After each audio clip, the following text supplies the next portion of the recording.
You're listening to Outside the Box with Ben Cominos here on WHBY and the Political Voices Network. Outside the Box, Roush Plumbing and Remodeling, the plumbing and remodeling company the Fox Valley depends on.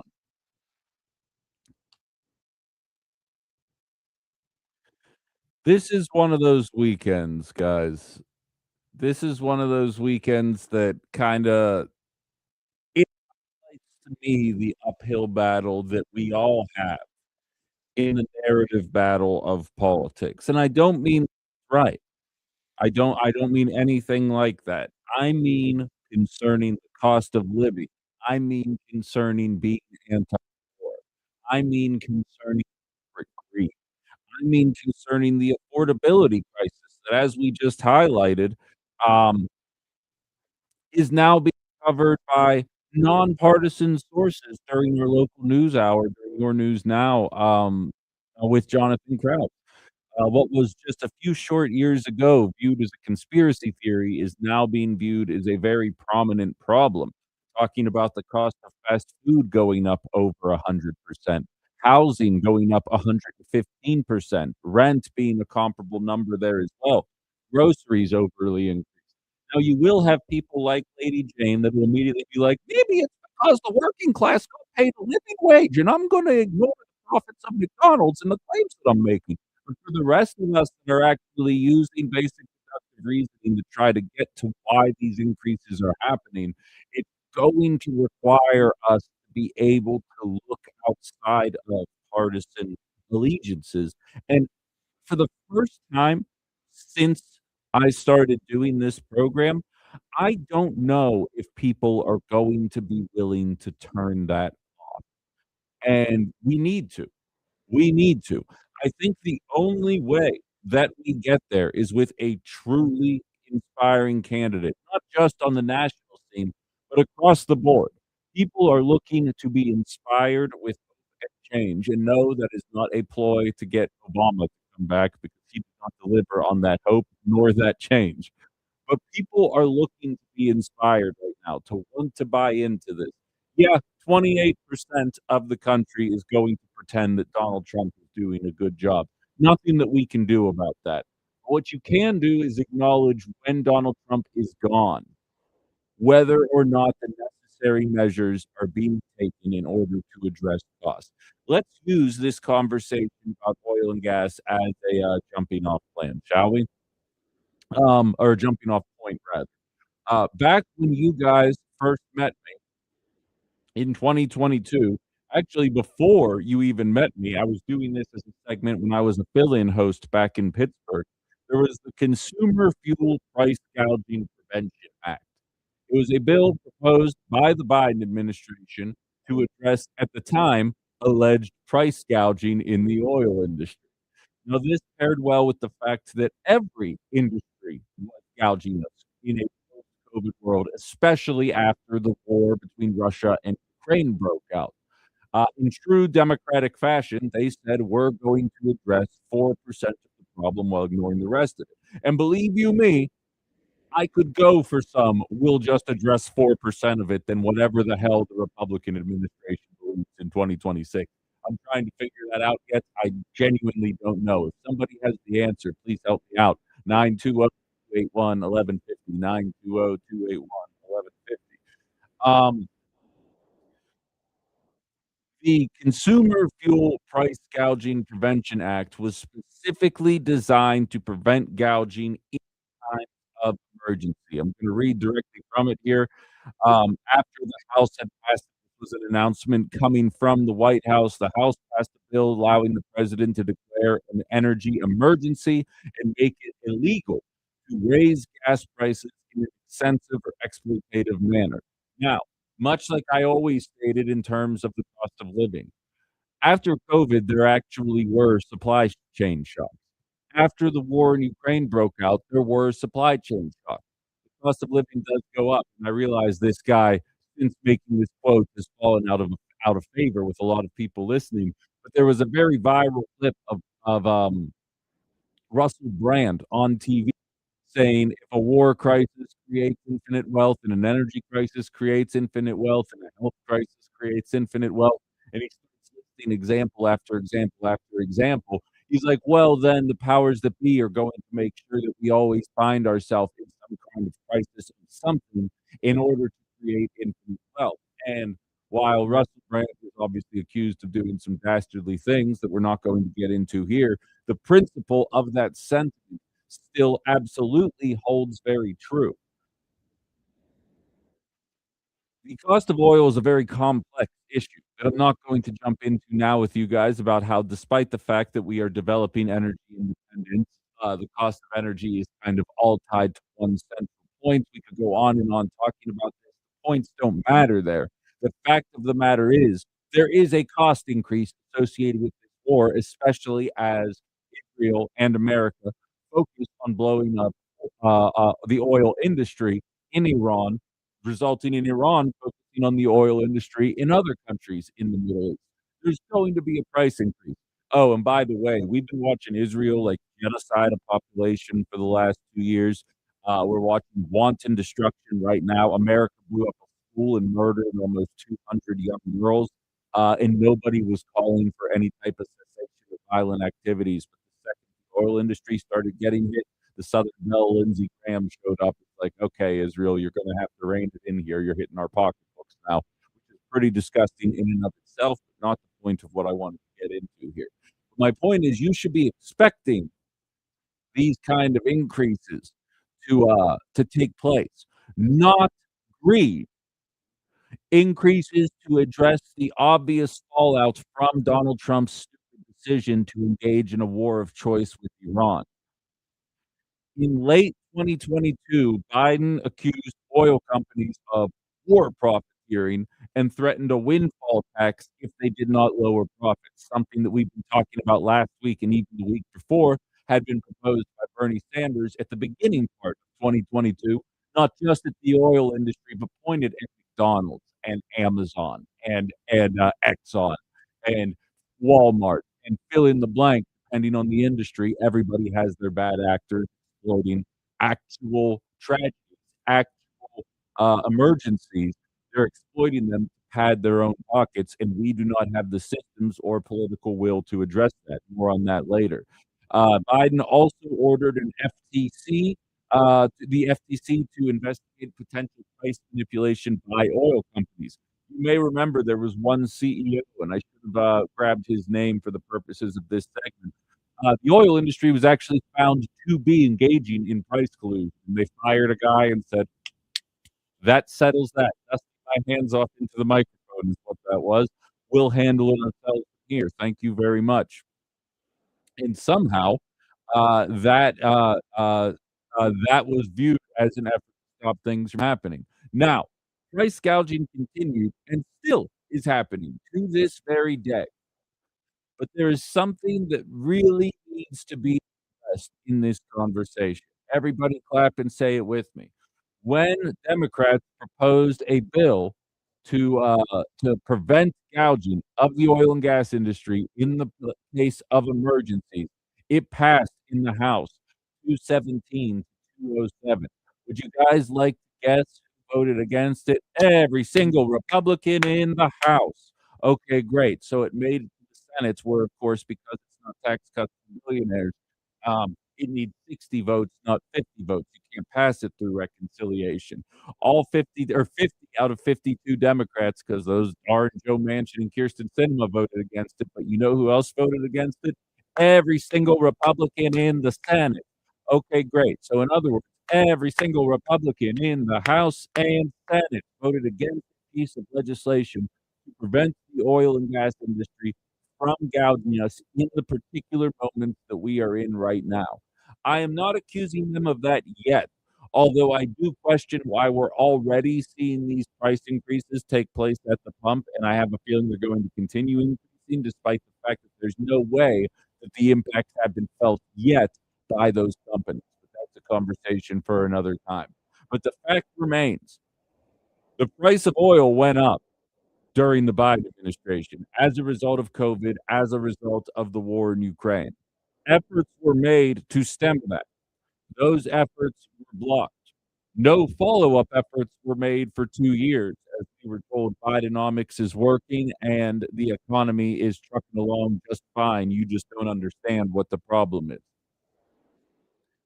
What is the Trump administration doing right now in order to stem these price increases? Because I just listed several examples of Joe Biden slash Democrat-related offers to try and stop this from happening and make life more affordable for the working class.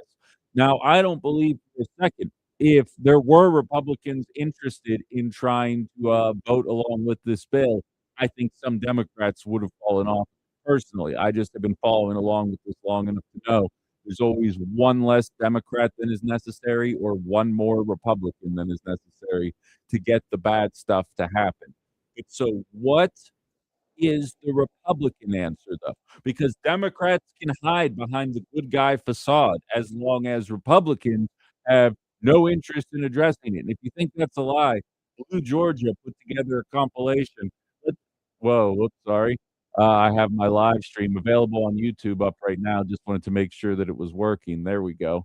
Um, uh, if I asked you what were our grandparents hearing on Fox News over the weekend? What messaging were they hearing? When you hear your parents or your grandparents or possibly you saying this, please understand that it is propaganda. And when you hear how often it was said over a 48-hour period, you can tell a narrative is taking shape, and that narrative has nothing to do with making your life more affordable. This is a short-term disruption for the long-term gain. Short-term pain for the long-term gain. Short-term pain be for long-term gain. We're going to have some short-term pain with long-term gain. Short-term pay for a long-term gain. Some short-term pain, yes, but we've got some long-term gain. Short-term spike for a long-term gain. Some short-term pain for American consumers. We may have to deal with that in the short term. Short-term and temporary. Temporary short-term pain. It's going to suck in the short term. Some short-term pain. Short-term pain. We have to focus on the short-term. Short-term. Short-term. Short-term. Short-term and long-term. Short-term blip. Hopefully this is a short-term pain. Short-term is highly outweighed of the long-term benefits. Some short-term pain for the long-term gain. Short-term sacrifice for a long-term gain. So what are you guys saying? By the way, it ain't going to be short-term. And also, by the way, that one guy definitely sounds like he comes out outside the box. I think it was right here. Let me take a shot in the dark. Short-term pain. It's going to suck in the short term. Some short. Yeah, that sounds like the way I would describe something. But nevertheless, that's what the Republican messaging is on the matter. And as somebody who does a show that's trying to bridge gaps, to bridge divides, to hold people to account that don't necessarily have our best interests at heart, it's really difficult for me to take the Republican right seriously in these moments. You were willing to put up stickers of Joe Biden pointing, saying, I did that when gas prices went up. Meanwhile, while I offer no reprieve from the fact that Anthony Blinken and Boris Johnson absolutely helped push Ukraine in deciding to do war instead of trying to find a diplomatic solution to what was going on with Russia, you would be hard-pressed to find many more clear-cut examples of a president making a unilateral decision without Congress, going through with it, and then immediately seeing the prices shoot up as a result of it. And now we're being told that this is necessary in order to stem a rising fear from a country that absolutely nobody cared about in the MAGA party 7 months ago. And the only reason you do is because your dad, president, told you to care about it. And I'm supposed to sit here and pretend that you have some kind of thorough, well thought out perspective on the matter. And I'm just not going to pretend that that is the case, because I know GD well, if Kamala Harris did this, you wouldn't be like, we've been at war with Iran for 47 years. And yeah, the Pentagon's asking for another $50 billion. And yeah, we're talking about increasing the defense budget by another $500 billion in 2027. But it's necessary in order to stem the threat that is coming from Iran right now. That is not a conversation you guys would be having. And you know dang well that I am right. And so I have to sit here and try and find a way to describe this to people when on the inside, I just want to scream at the top of my lungs, because much like how Democrats ignored the genocide, and much like how Democrats ignored the economic crisis that was facing almost 2/3, now it is 2/3 of the American population, I am now watching the Republican right do the exact same thing in trying to justify it, specifically to me in social media or on this program or in my emails or wherever it may be. And I'm just not going to pretend that there's some kind of insightful element to what's going on. You want to listen to how Fox Business was talking about this increase in oil?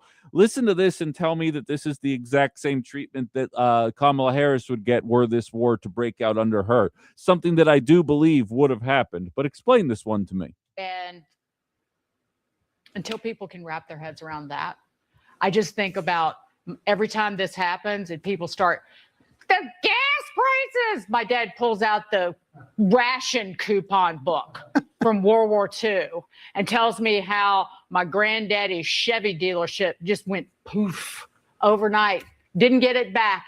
Lost his business. It just went goodbye because all of the auto manufacturing was redirected toward wartime manufacturing. So let's pull our trousers up, shall we?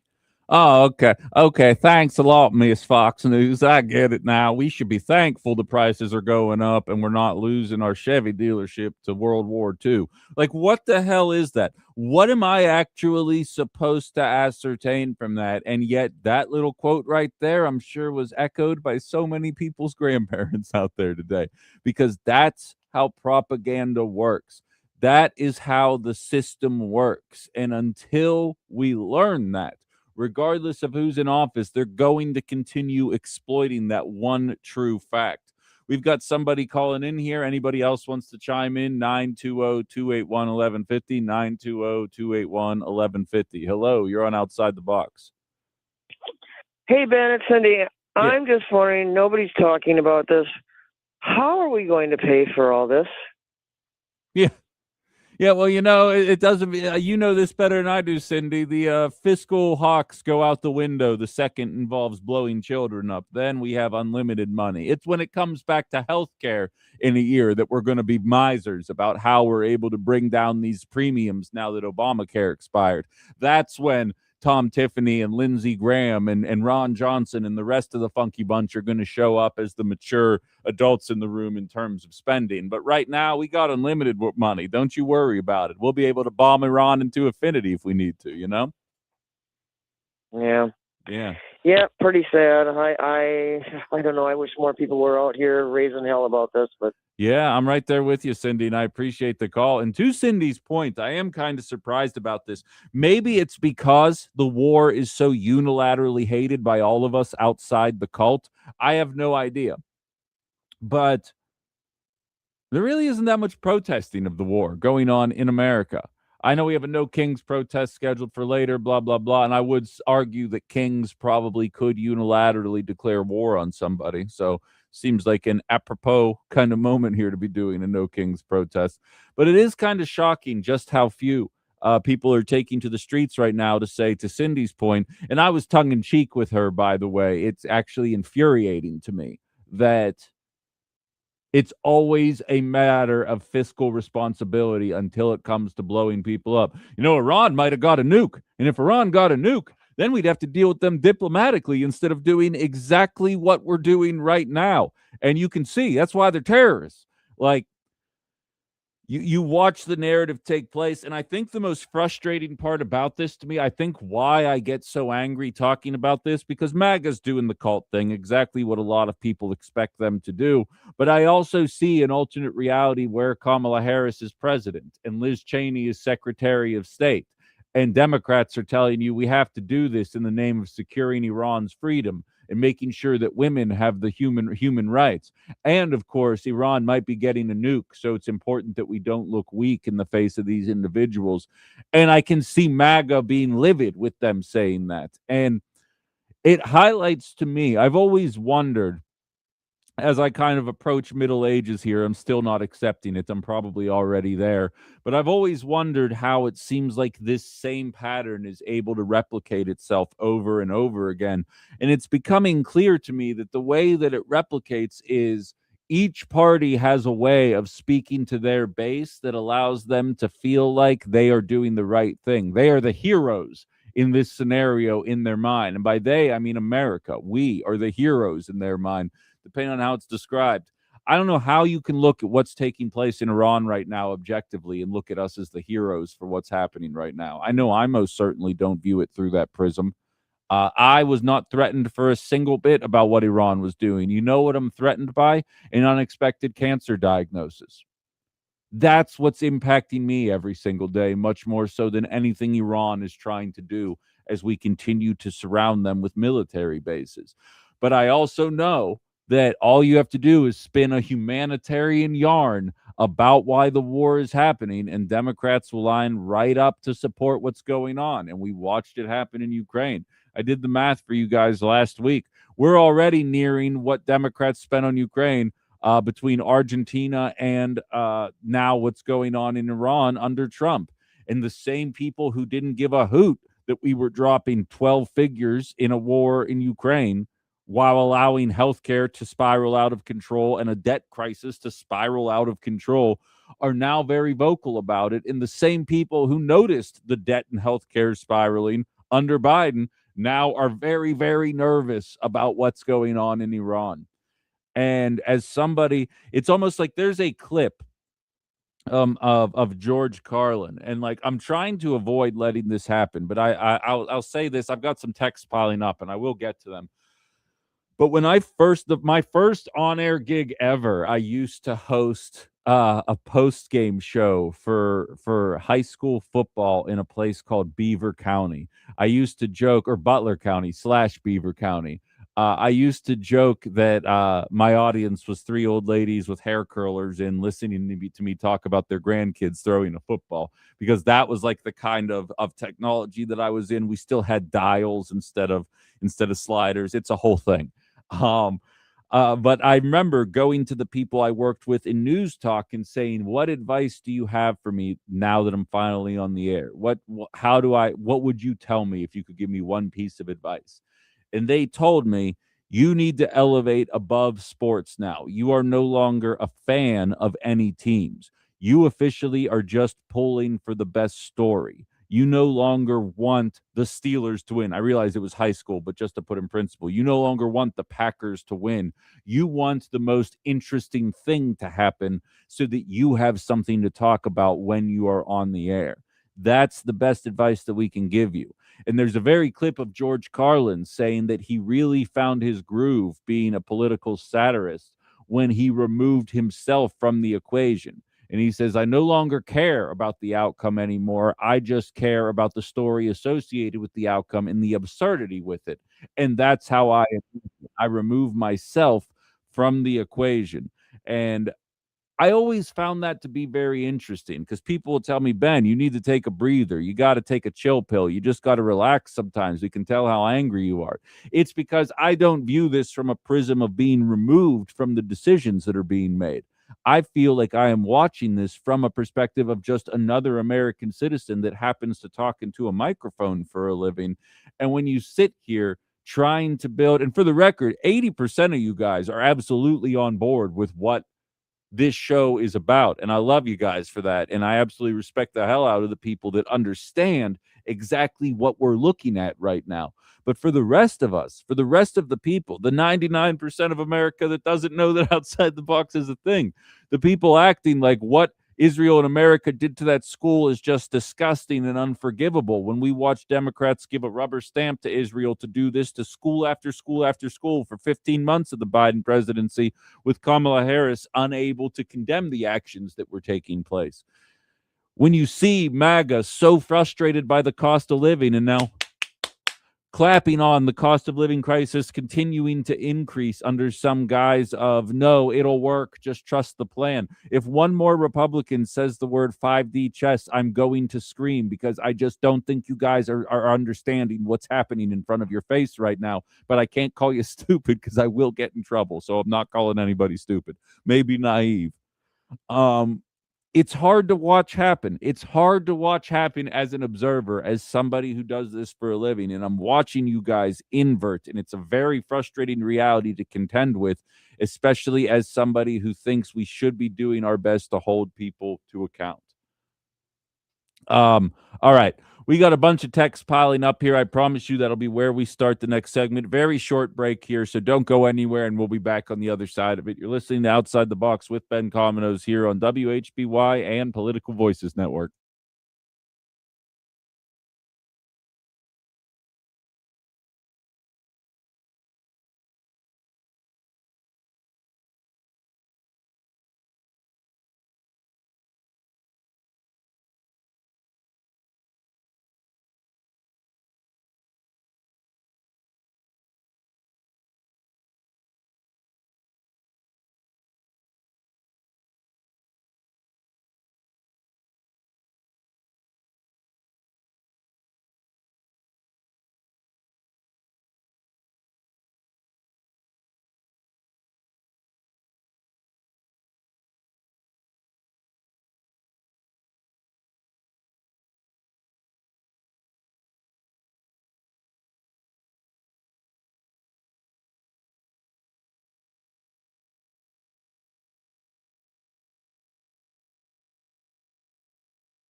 Cheryl, I see you have questions here about the draft, saying, in addition to being concerned that our military supplies are being spread thin, shouldn't we be worried about our military in general? Is there any concern about a draft being reinstated with all the wars or not having right now? LOL. How many of us have a lot of grandkids coming up about the age of draft?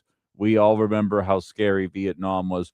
So I will say in response to that, Cheryl, and I'm not an expert. I don't have any insights outside of an extra amount of research that I do during the weekends when the show lets out here. But I'm not seeing any experts right now call for anything like that. And I do want to say, and then I promise I'll get into the messages. There's a lot of people right now. Please understand. Like, for instance, I am now a TikTok guy, right? I'm on the TikTok, and I make one every morning before I'm about to go on the show. I have not embraced social media life to the point where it consumes me, although it does seem like a slippery slope. And as the audience continues to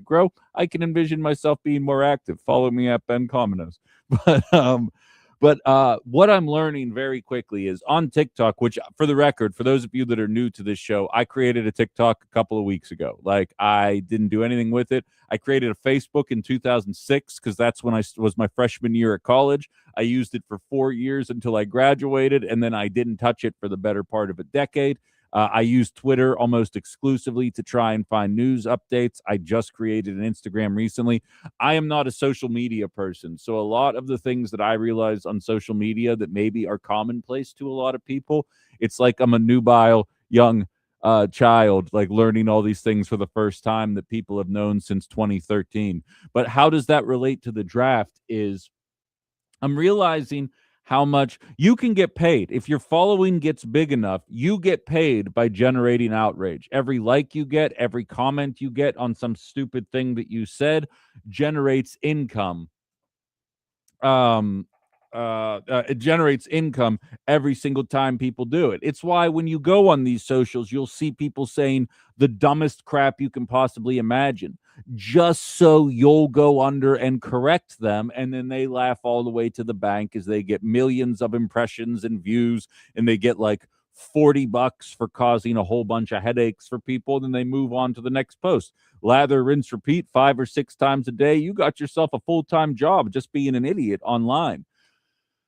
I think that's where a lot of this draft conversation comes from. You know what was percolating through my feed for 24 hours on Sunday as I was scouring, looking for different perspectives, different stories, different quotes, different things to bring to you guys in regards to this story today, was that the airplanes known for carrying nukes were flying over Iran.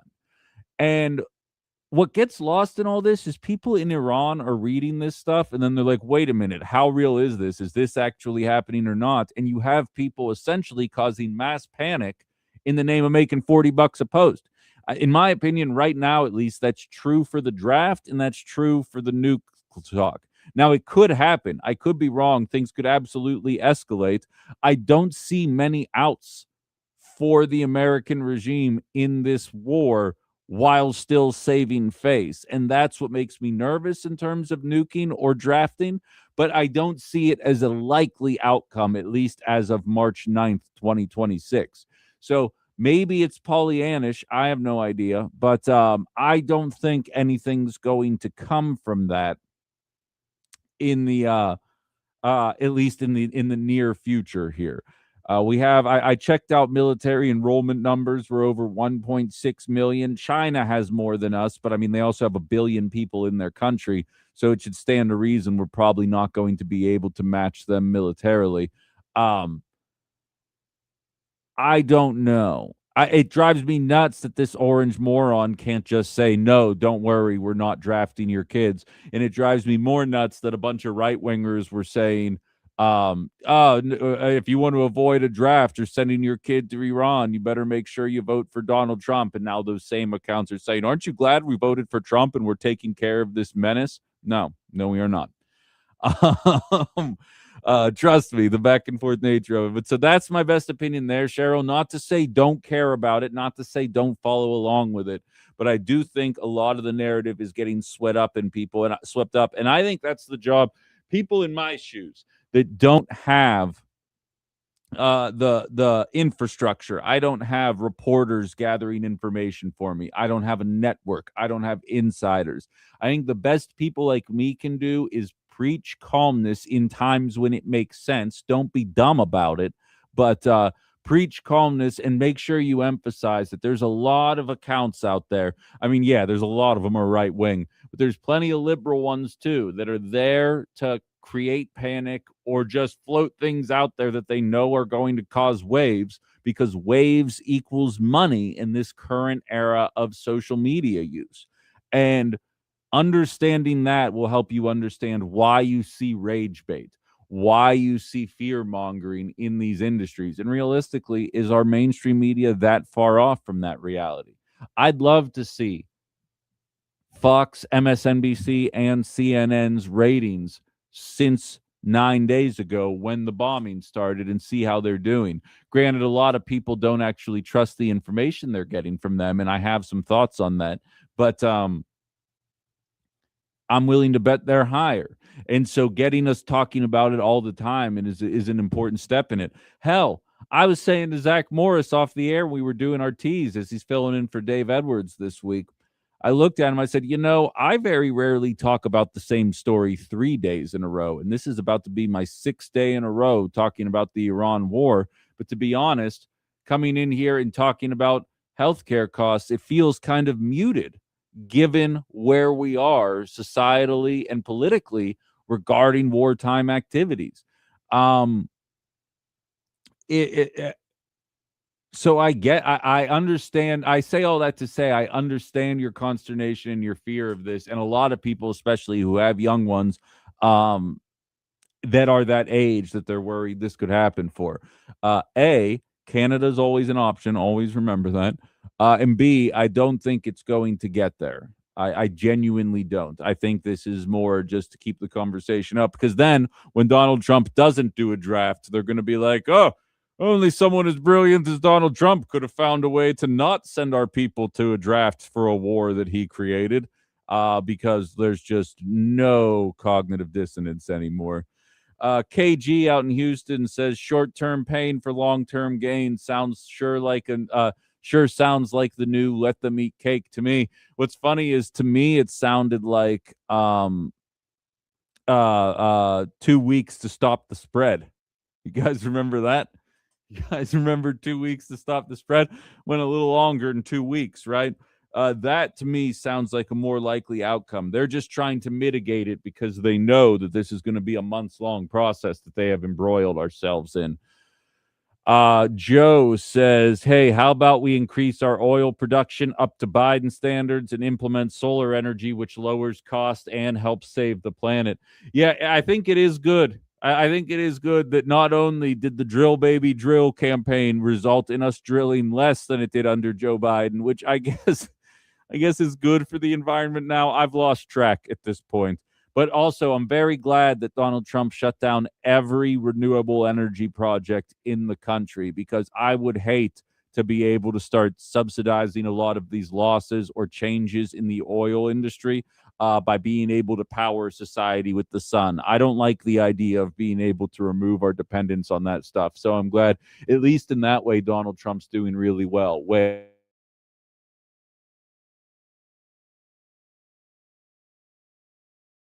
It's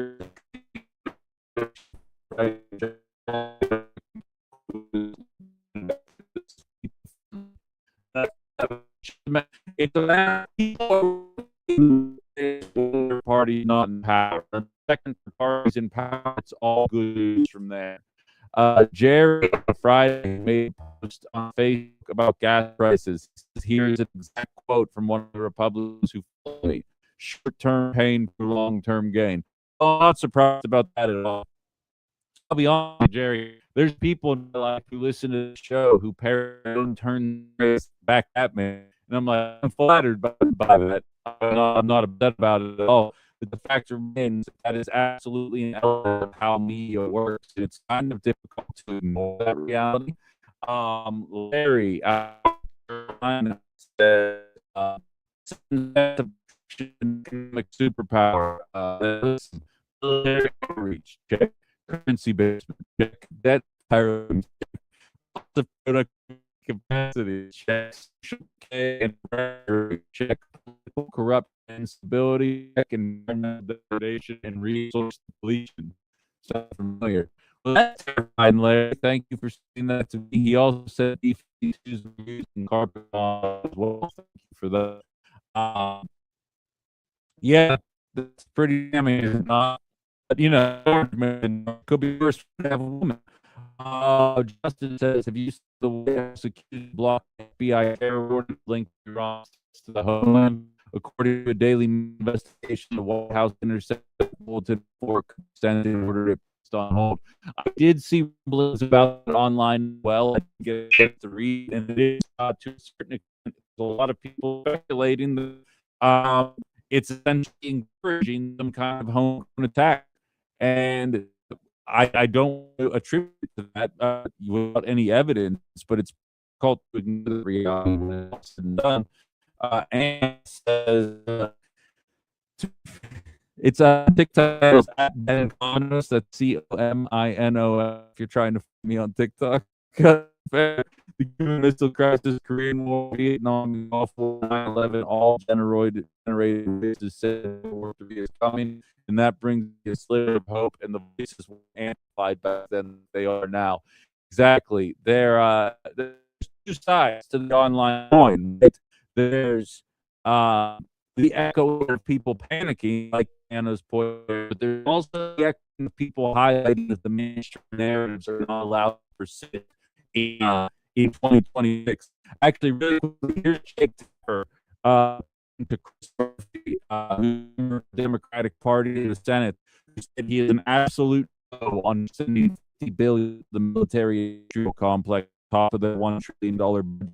Listen to Jake Tapper, and you think you're back in 2003 all over again.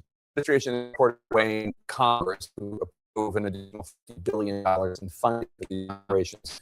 You have said hell no, not just no funding the war. We have seen this move before. We know that those who can't stand, especially if you're running for office, you've against the troops. Oh, come on. The American people don't want this war. They've seen what happens when American troops go in places like Iraq, places like Afghanistan.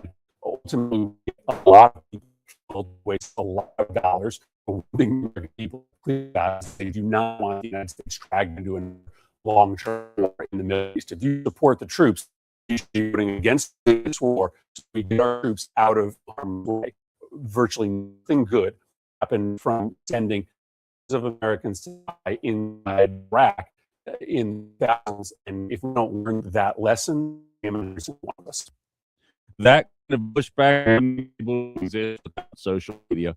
So there's good and the bad that comes along with it. And I think it's important to for that there.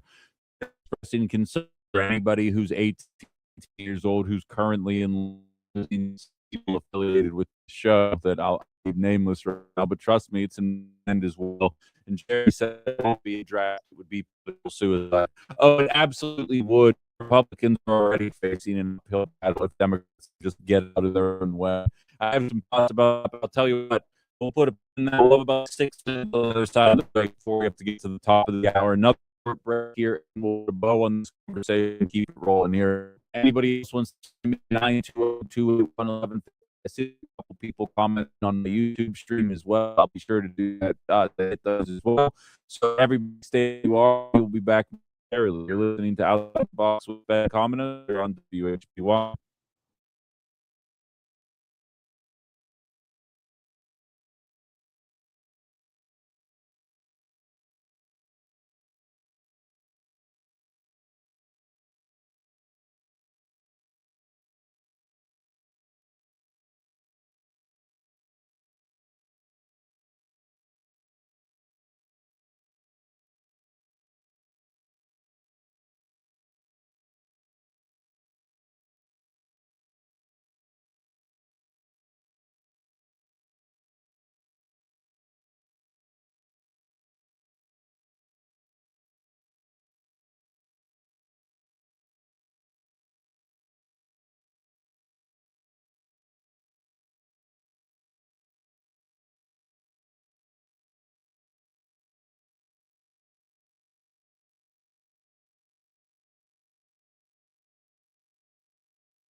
Shout out to Justin who says Peach's bump is great to work out to, and then you're the anyone who knows this time will be to be like, oh, I thought that bad such a nice man.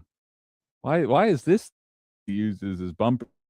But Travis also highlights, and this is something that's often lost on me, that diesel fuel prices are skyrocketing prior to the planting season, which is absolutely something people need to be concerned about as well. You know what's interesting is even with the picture that I posted on social, it's the guy with the same amount of gas living it under Joe Biden, fine with it was under Donald Trump, and there's right-wingers in the comments. Oh, well, here's all my excuses for why it's acceptable. I'm not even going to read them, guys. I'm not even going to read them.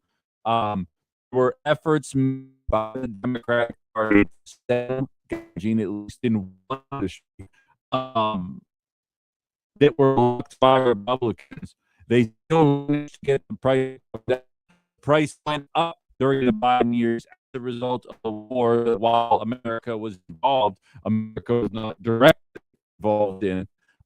This is a crisis of gas prices brought about by one man's decision. It's not even like you can put it on Congress. It's not like you can put it on anybody else other than Donald Trump. It can. Netanyahu and those two individuals, there's nowhere else to aim these price increases, and they're trying to hide behind the idea it's going to be a short-term process here. And here's what I think is going to happen. This is the absolute best case scenario for everyone who can hear my voice. It is my belief, and I'm getting to this more in the 10 o'clock hour. It is my belief that Donald Trump is intentionally being vague about the reasons why what we are doing in Iran, specifically so at some point in the near future he can claim victory. 28% of supporters will absolutely go along with those claims of victory. The rest of us are going to be sitting there like, I'm sorry, what? Why at all? And we're going to draw it. There's going to be some right wingers that I'm just going to look at you. This was going to be longer. And the economic impact is going to be felt by this decision for the next year and a half, even though it might not necessarily need to be. Companies will jack their prices up in perpetuity in the name of what is going on in Iran right now, much like they did after COVID, after the war in Ukraine. Here's where Mega can take a little bit of solace. I'm highlighting the corporate greed in those areas as well, as I did under Joe Biden. There's no doubt that what we're dealing with right now is an escalated cost of living crisis brought about by the sitting Republican president of the United States, as well as the right-wing leader of Israel. Nobody else is at fault.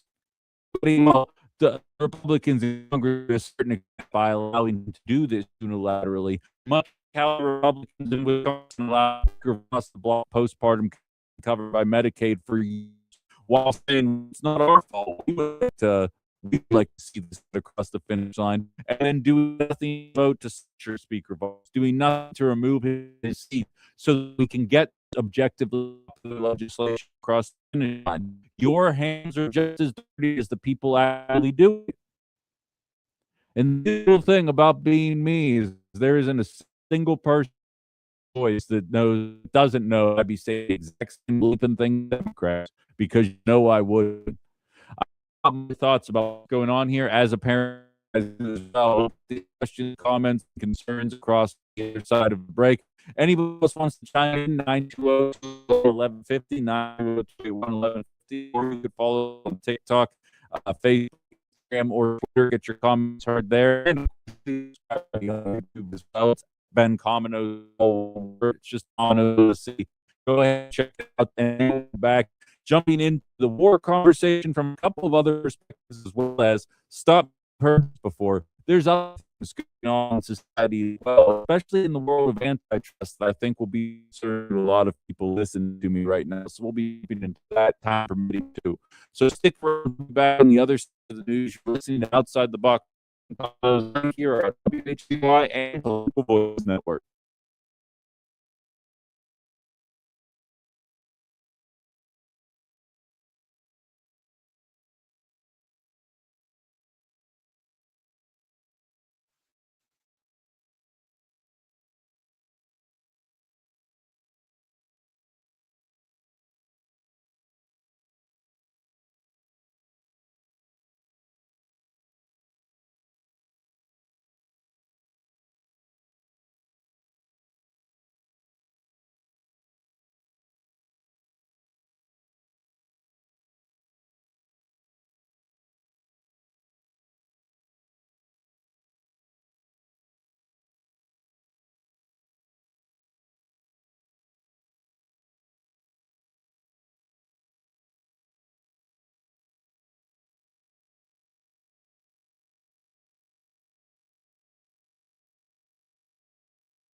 All right, and we're back outside the box. We're back on WHB and the Voices Network.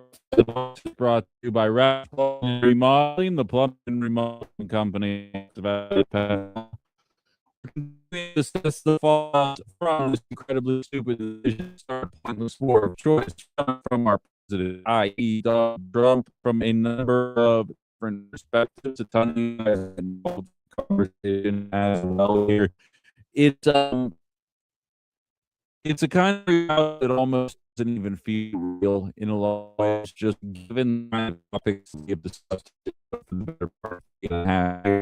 It highlights to me the shortcomings of our political system the way it's set up today.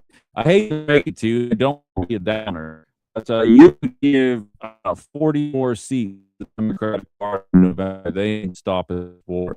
You give them control of the Senate. They ain't stopping this war. This will be going on after the midterms. I am certain of that. Barring we don't do something completely over the top in terms of the size of our the size of the bombs that we are dropping on, but the real kind of watch this play out. Actually, the inverted nature to do the show for 2 years, people complaining about a cost of living crisis and complaining about the wartime activities of the Democratic Party and complaining about wasted government spending, only to turn around and find out we're using $1 million missiles to take $1,000 drones. We're continuing. Not only are we facilitating war, we're actually contributing to war and contributing to side. It's counting bombing a school full of children in that conversation. If this is not learning people, good explanation as to why we bomb school, 40 minutes and then we bomb again. Based on everything I have read, that is referred to as double tap is a war crime in and of itself because it implies to the people it's something that you intentionally waited for people to come and rescue whoever was in the original pile of rubble. So in other words, the U.S. government under Donald Trump murdered a bunch of children, then waited for the parents to show up, and then on to the parent. Thank God Kamala Harris is president. Don't ask me to think too hard. My brain hurts. It's very surreal to watch these kind of conversations take place. Lindsey Graham is one of the biggest chicken hawks in politics these days. Never met a more he didn't like. He most certainly won't contribute or participate in any kind of way, but he is absolutely through for your children in that kind of scenario. Here he is a Fox sounding page to Meghan McCain, daughter of the senator who was best friend with Lindsey Graham, because both can talk it, but at least John would serve, so you can back that a little bit. She had to take to social media and there is Lindsey Graham out there to tell this please stop. He's terrifying people that can hear what he is saying.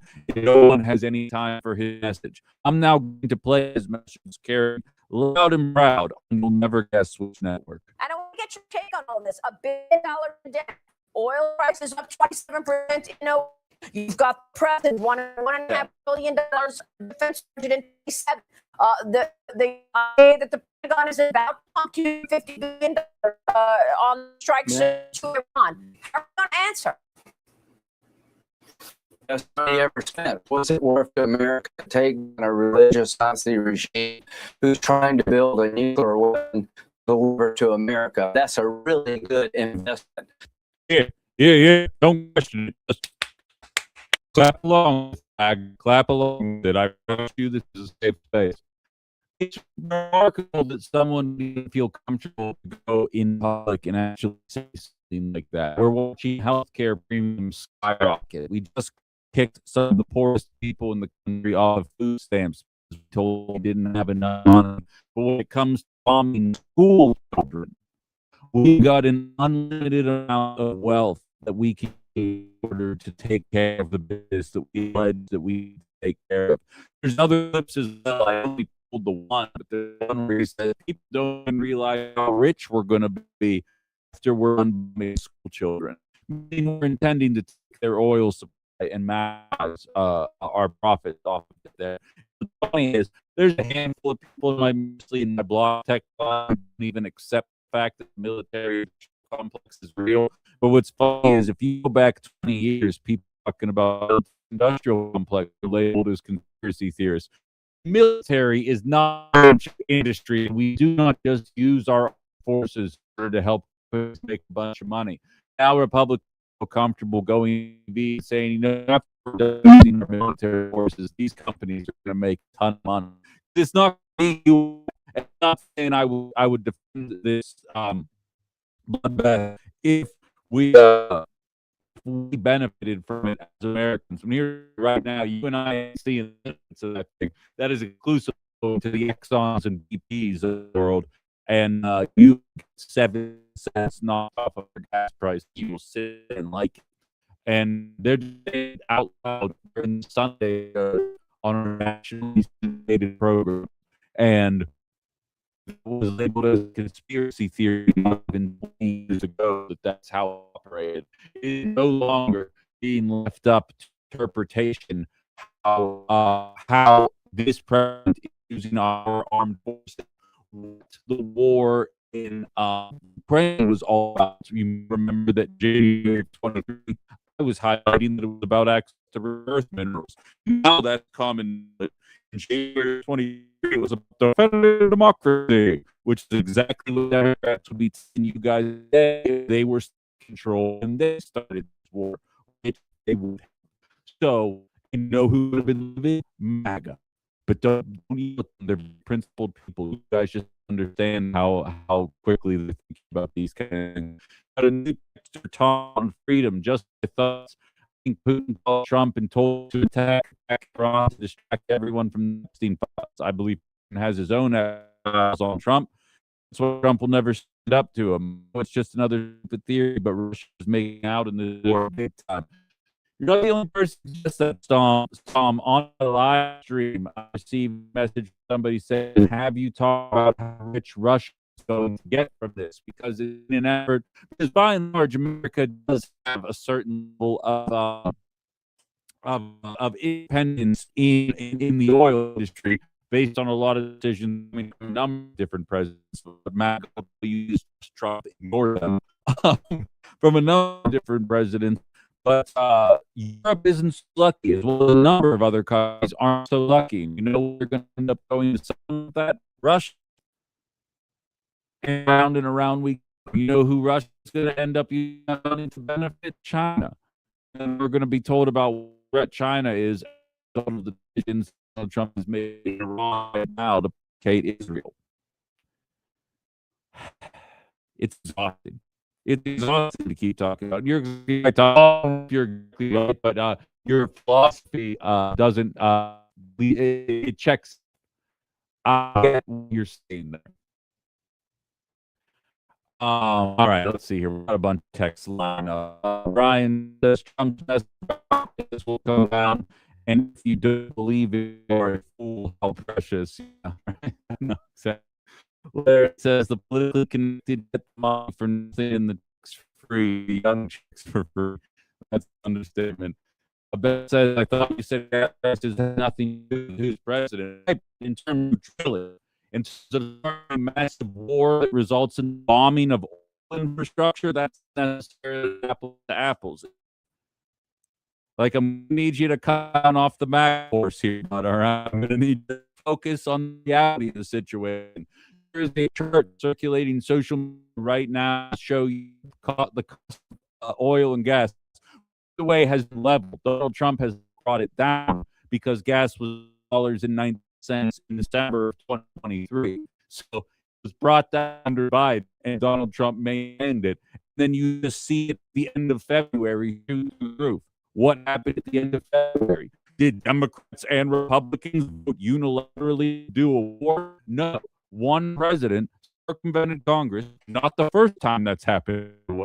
One president circumvented Congress, go do a pointless choice that America was asking for, I was told this America first, as it turns out, no, they ain't. The alleged America First president started a war of choice where they are specifically targeting oil and gas infrastructure, as well as water nation plants, which I don't have time to get into right now. There is a professor that talks about exactly how dependent surveys are on water and how attacking water could be a civil war within the Middle East, and that may ultimately be the outcome. Again, starting the war in the Middle East in the name of America First, right? But your decision directly impacts something. It's pretty difficult to avoid the obvious reality. Joe Biden 2023 and 2024 set the record for oil and gas drilling in the name of replenishing our strategic reserve.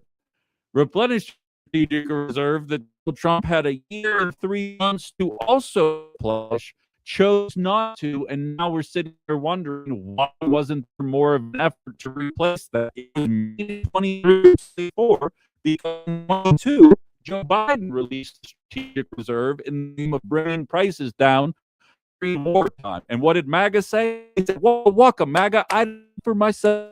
Hello, you're on Outside the Box.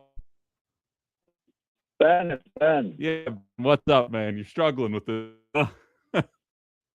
Well, so before Iran was attacked this time, not 6 months ago or 9 months ago, whenever that was, gas at the store on Wisconsin Avenue in Apple was $2.26 a gallon.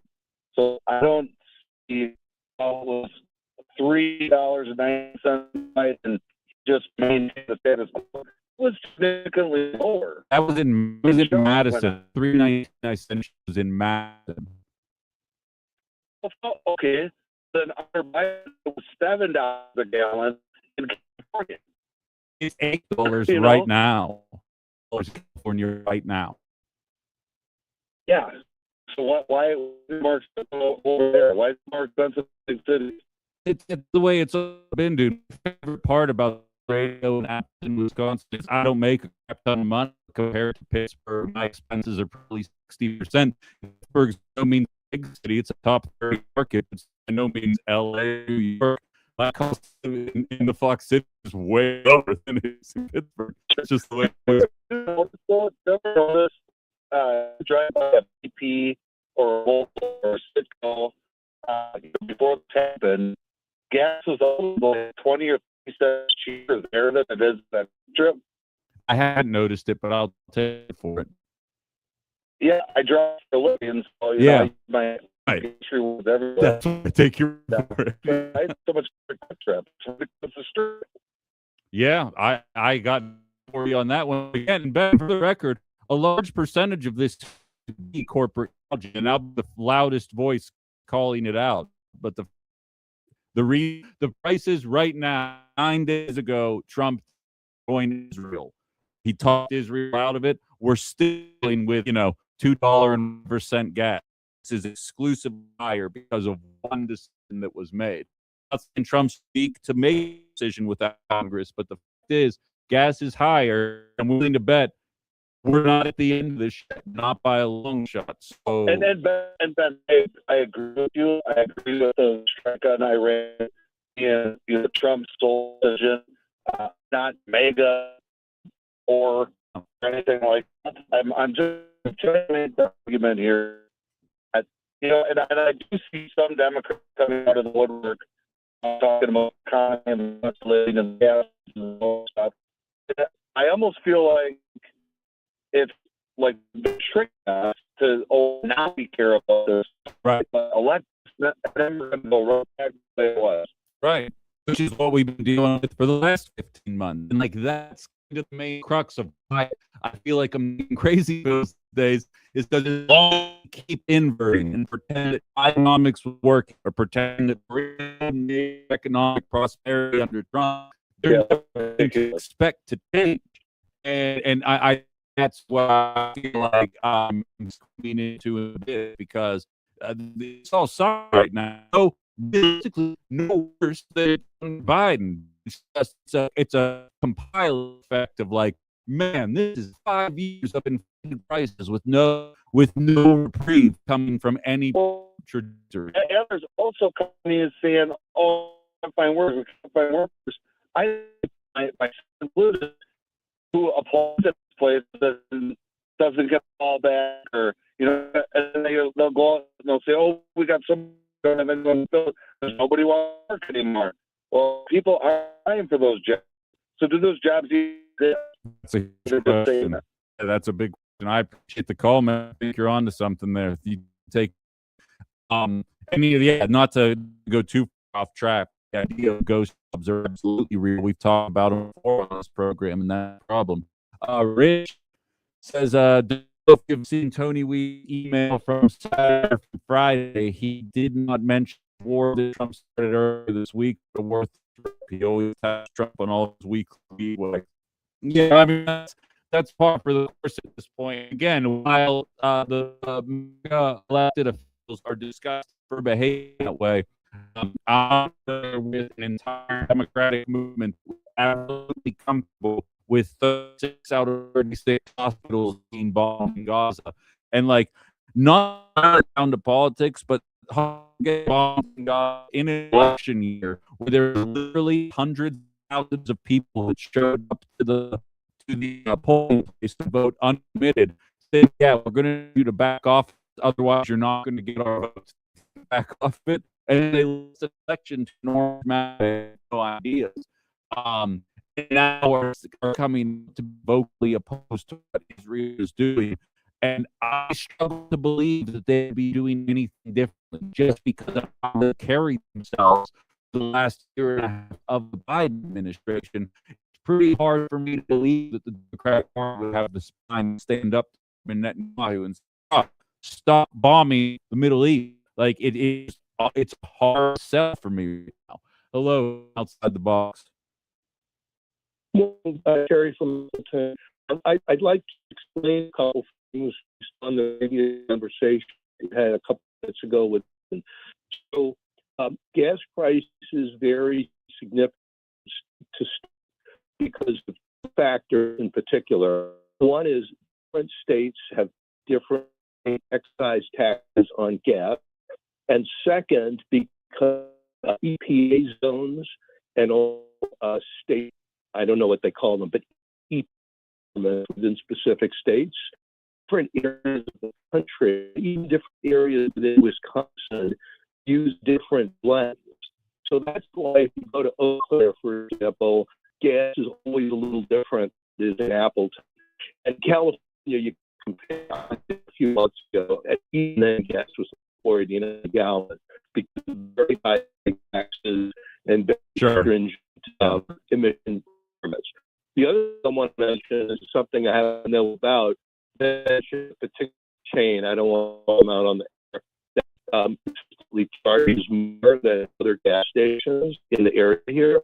And in my experience, that is true. And one of the devotees of that chain explained to me is because they have a very strong loyalty program. The people that are in the loyalty program and free customers, they get a discount. They get two discounts. You get a discount at the pump, then they get points that they can redeem your stuff. So I don't do that. It's all complicated. So it's the overdraft fee, the banking industry, but in the clean sector. That's definitely interesting. Sounds There is other facts. Some people prefer to go to certain stations because they have some benefits. I have to admit, it's nice to clean up for reviews. A little more for that sometimes. I appreciate the call. Take it easy. I always say in there, and for me, gas stations, it's like people are, oh, I really prefer to use this airline when I travel. I'm just, yeah, there's only 4 all jerks who is able to pick me up at a time when I be picked up, and that's the place I'm going to go. I try to avoid here's a card for you guys. I try to avoid gas tank below 25% because that long-term. I don't actually but a car person in my life. I told you this like 10 years ago, and I just believe like it was a Bible. You're not supposed to let it go below 25%. see it close to a quarter. The closest gas station is where I can fill. But I'm also in a privileged position. The extra 10 or 20 per gallon, in 11 or 12 gallon tank is going to add to an extra $50. Isn't the end of the world for me. What bothers me though is when people act like that $3, like, oh, I'll let you the $3 if it's that big a deal. It's the compounding factor of it. It's the fact that all goods are transported with this gasoline. As people have highlighted to me, anything in this country, the final legs travel diesel fuel, that's going to be impacted. The cost of goods ever is going to be slightly higher. This is already in an artificially inflated environment that can't be ignored. So it's the compounding effect that I think so many people are freaked out here, because I always felt that way about gas prices. Even when I was a child, I was like, okay, gas has increased 7%. I was paying $29 a tank. We're 30% instead of an extra $9. It adds up for sure. It's not like driving Ben drives, who does rideshare. I drive to and from work, and the occasional drive some kind of social gathering, and that's really about it. You know what I mean? So it's just a matter of your life choices and how this impact is going to be cumulative effect of this stuff. Hello, you're on Outside. Hey, Cynthia in Florida. I heard somebody, well, first let me say, my niece works for one of the agents, and she lives in Virginia. She yesterday, even before this, she was spending $2,000 a month on fuel. She started taking the bus. Yeah. Wow. But somebody mentioned Epstein. There was an email from Steve and he and Jeffrey going back and forth. Steve helped him rehabilitate his reputation after all this. And he said, well, we could start a war. Here we are. Yeah. I always go to my old book. I have written in 2008. It's called The Devil We Know, Dealing with Money and Superpower. He's a CIA officer, one of the best. And right here, we might find an ally with Iran. This was in 2008. But we will have to increase our security and the Middle East nations. The alternative to continue building Iran and establish hegemony of the world to conflict. He resigned from the CIA because they didn't listen to him. And he had questions on him too. Why this stuff was stopped. I have all of his books, but I stopped that and was reading it. Yeah, Cynthia. We're led by stupid people. That's exactly. I most importantly, and I know you know this better than most, it's that they thought we were voted to get away from that stuff, but there really was no. But what were option? They were far minority voices, and they mostly the prime actor, whether it was Democrat or conservative, and that's spiral the way it does. And I appreciate the call. I think the sentiment is spot on there. And again, I say, like, sometimes I think you guys think I'm joking, but it is the left, not the left. It always ends up coming out telling the crows, and the military industrial complex is a rumor. Oh, it turns out exactly how we use it everywhere. The fill in the blank here, it doesn't matter. Wealth is consolidating in the hands of a few, and Wall Street owns all our competition. Or all of our politicians. Okay, you just work hard. Flash forward. Time again, the circumstances, it's always born out to be accurate. We have to get to break. We'll keep it rolling though, here, guys. It's the biggest story of the day, it's the biggest story of the week. It could have been the biggest story of the year here. But I want to sit from yet another angle. Because look at the foreign reaction to what's going on. And a lot of people are flabbergasted that everyone is sitting there thinking, oh boy, Republicans are really going to put this decision over. And they're kind of taking back that we have to another 7 or 8 months before we're able to do anything about this. And that's if the people we elect actually have the guts to do something about it. We're going to jump into what actually is, what systems exist to do something about this rather than wait until election day. then the people going to be confirmed, then cross our fingers with a rotating village and rear time we had to get to let us know, yeah, we got that $1.5 trillion for defense budget. We're also going to need the entire Medicare fund as well. Back to jump in on the other side. You're listening outside the Ben Cominos, WHBY, and the Voices Network.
It was highlighted via the commercial just raised for donors.org. They had children voice begging for money from the classrooms. I read it here. Yeah, we got more bombs though. We do have that. At the very least, we can all guarantee we have that in spades, in perpetuity, forever and ever. Don't question it though. Otherwise, you're not a real American. You know what I mean? This we're dealing with here is a very prominent poster. Eric, I think Walker is what he pronounces his name. I don't know. Need to say I don't follow him, but it was from later, and it's on June 18th, 2025. It says again, this is right after the strikes place in Iran, June 19th, 2025. We war with Iran directly. Kamala Harris won in November. Just think about what we avoided. he would have already signed off on several strikes and probably would have sent troops. It would have been a nightmare. June 19th, 2025. Let's flash forward 9 months, not even 9 months, to March 6th, 2026. Just now, the Trump White House says it's locked in, all caps, on David Iran's regime. Oh, crap. Here we go again, which is from Grand Theft Auto. Trump's social media team is crushing it. They have no morals. They have no consistency. There is no justification. They mail a report on Saturday.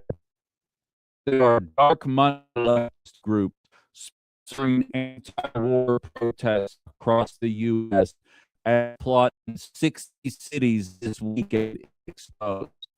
The media is working all the time to vilify anybody who would be taking part in anti-war protests, saying that they seem nefarious, while our president, who is mentioned at least 38,000 times in the Epstein files, is carpet bombing schools. I'm back at pointing out that this is a church organization or operation. The says there's massive gas tax in certain big cities on top of state tax they don't actually use to fix the roads or anything else because they claim they're not people. That's absolutely part of the conversation as well. And the duopoly, like, you guys are so good at acknowledging half of the duopoly. I believe the Democratic Party exists to increase tax to send to Ukraine, and then the Republican Party exists to tax to cut social spending programs and then send your money to Israel, whatever left should say. It's two hands washing themselves. You're never going to get me to commit to some kind of lower tax structure for billionaires. But the Democratic Party does do New York and California is a tax out of above average operators, while still allowing highest earners to find a way around the tax codes that exist, and banking on people getting taxes exist in general because of that reality, as opposed to doing things with money and improving our lives. Statistics are up there. I'm not breaking news. I said, look at a European nation that has a national healthcare system. 4% of your GDP goes to funding. America puts 20% of its GDP in healthcare, and we all have to pay for it. Meanwhile, that politician goes up and says, hey, we're going to use tax to pay for this. Insert Republic, we're going to blow up the schools party, and how are we going to be able to pay for healthcare? We need the money to be able to blow up schools. And the Democratic Party takes control, and they say, we can't afford healthcare. We're not giving weapons to Ukraine or to Israel to blow up hospitals. And instead of building the hospitals here in America, they continue feeding the parties that want to blow this stuff up in other nations. You just pretend it happens half the time. I go freaking crazy. And that's kind of the way that it works here. But I do have to say, the kids are going to be right. The kids are all right. If you guys are new to the operation here, whether it's the voices, socials, what the situation may be, there was after the 24 election a narrative that young people have more conservative for the first time really ever, at least in my lifetime. It's always you're young and you're liberal, then you become old and gritty and you become conservative, or whatever the line is. So many people got mad. And I've highlighted 1,000 times over that's really not exactly how it works. The lens are absolutely bucking that trend numbers here. But I also stated that as a more psychological perspective, the idea that young people were somehow becoming conservative was a false narrative. Democrats couldn't push back against that narrative. Pushing back against that narrative would require them to acknowledge that the reason they lost so many young people was the aforementioned genocide in Gaza, the bombing of the hospitals I talked about. You may remember there was an autopsy designed to determine exactly why Democrats lost that ended up getting hidden in the shadows. Why? Because it specifically stated the majority of the people left the Democratic Party because of the genocide, mixed with a lack of interest addressing economic factors in young people. So young people Donald Trump, they solve the problem. They were probably too young to remember Donald Trump the first time, and they decided to go for him. Or is that what happened?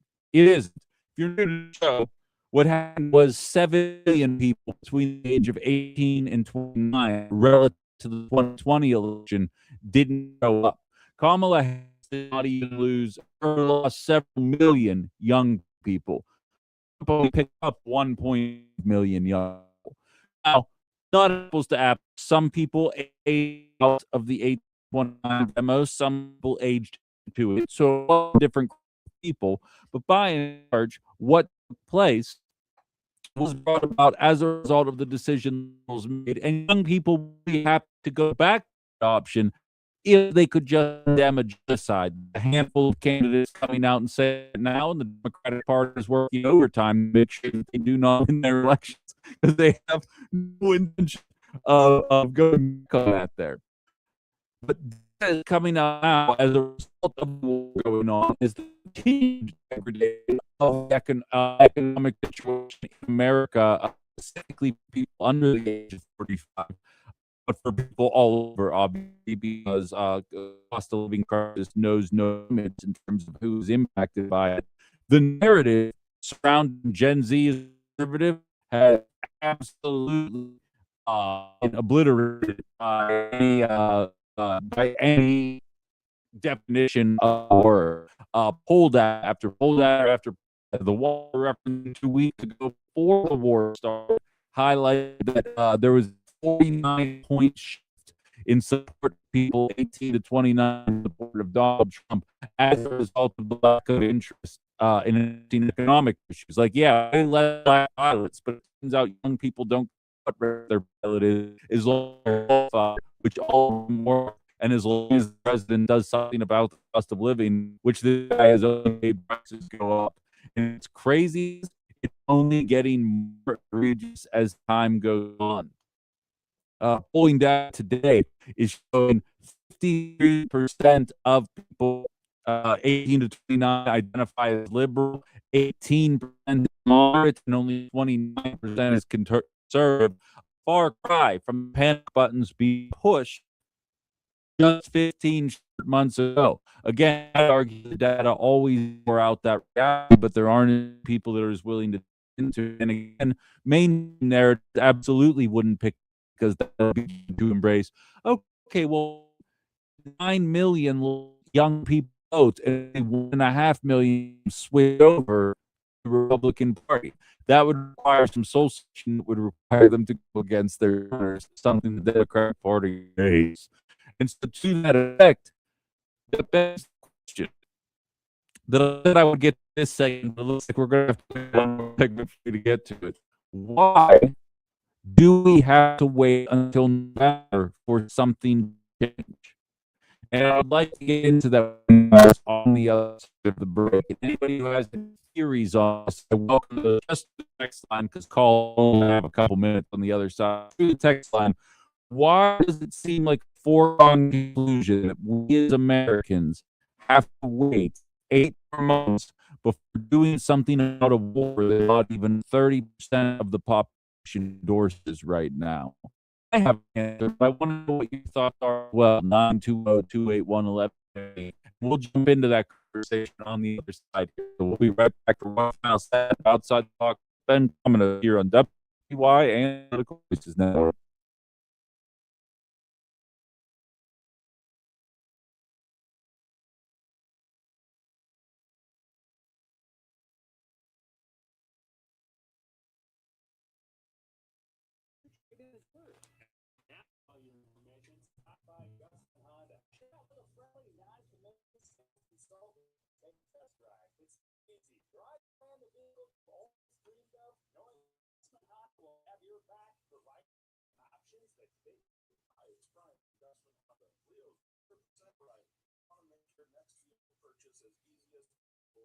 Set up a website, justmanhunt.com, with a full line of new and used inventory.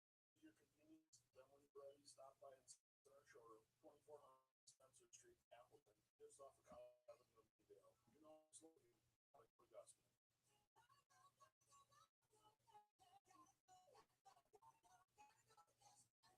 in Wisconsin. Not warm yet, melting days and freezing nights, and your sump is about to get busy. Water damage is one of the reasons homeowners file insurance claims. So do yourself a favor, just avoid the headache.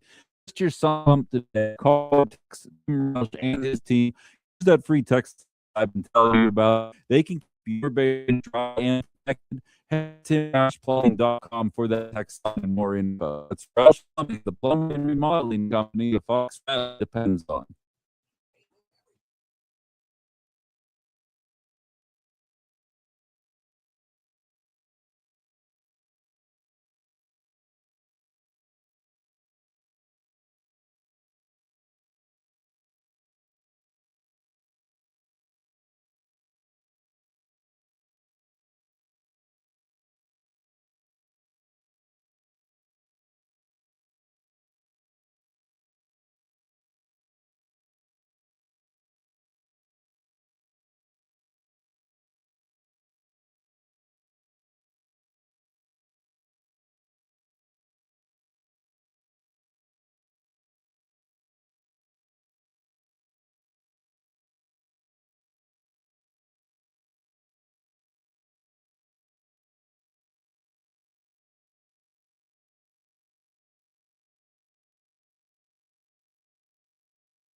CBS Tax Tips weekdays at 6 a.m., 12:20 p.m., 4:20, and 5:20 p.m. as well on WHBY. That's brought to you locally by Haley and Associates in Medina, an accounting firm dedicated to close personal attention, advanced training, and state-of-the-art tech. That's HaleyandAssociates.com.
right, we've returned. Segment before we call the show here. A bunch of you guys ended up coming in what you believe is the main factor here behind what we have. Lenny said it's mass media, narrow narratives, which I agree with the sentiment there. It's almost well, we are very aware that media lies to us, but I think we're very aware of exactly what that looks like in terms of limiting the scope of conversation. Presenting something binary as opposed to impact non-binary in terms of not just yes or no, there being shades of gray conversation as well. It's like you have to have any money in conversation obligatory. Well, I understand that a committee was not a particularly nice man, but on the other side, what I mean, like we really should be at that point, but we're not. The media will let them pigeonhole you that way. It's why I play in the Jake Tapper clip with Chris Murphy show. Even the leftist that works, it oftentimes is portrayed as anti-American if you're in favor of funding for this stuff. And Appleton's why I have to wait 8 months. Because every time I reach out to my elected representative, they just seem to have their standard lines. They put it back to me either email or by phone. It's discouraging, but we have to keep trying. I actually potentially have this lined up for later in the week, proposing a new system, adding a digital element to the ability to hold our elected officials to account to work out some getting. Now, in fact, since you picked up political voice, there's a whole bunch of giant quotes here. Experts found through a number of different publications. I ignore almost all of them because I could all guess the heavy dose of skepticism. But I researched one individual and I absolutely love what he's pitching, and I think you guys would be interested in it as well. When I finally have a date lined up with, I think that you will definitely appreciate the conversation if you are a caller that oftentimes snubbed in terms of trying to reach the local representatives who you're upset with their voting. He gave me a suggestion not allowed to eat on the air, but I agree. We one here that says, does our legislators really care about big money? We the people, i.e. Ron Johnson and Tony Weed, who both voted against the war.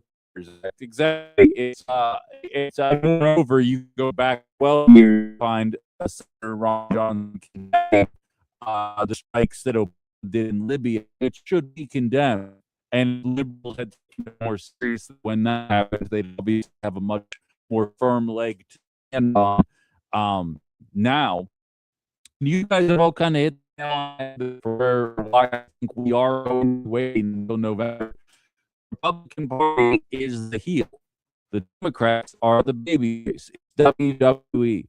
Like I stated to start the show, we could Democrats 54 seats in the House, 50 for Democrats. So the importance of funds for it. Maybe all the new people, maybe other people change their mind, but the trajectory that we're on, we have to demand these kind of changes, and that takes the form of actual protest, of general strikes, of an act withholding labor that says we're done with military industrial conflict. Don't in hospitals and schools, you useless. And if they don't want to play that game, I think they feel in the pocketbook the way that we taught a regular business. More on that later as continue to percolate. But I think I have some address that hopefully you guys will be on board with. And with that, we'll call the show today. But I'm being told that I still have to do all this. So you think get a chance to listen to the entire program today. WHBY app. All you have to do is search WHBY in Google or the App Store. Or if that doesn't float your boat, you can realistically do this show on any app where you get your podcast. Spotify, Music Pod, you name Outside the Box Condos is there. And as I've been mentioning, the show does stream live on Political Voice Network and it streams on the Ben Comino page. So go to YouTube, type the @ Ben Comino, all one word. Find my page. The whole broadcast is there. Throw subscribe as well. I could definitely use it to get on. And with that, we have to cut a here today. We've got Haley SX rundown of what's going on as per usual. I'll be back tomorrow. Out of the box with Ben Comino, WHBY, and Political Voices.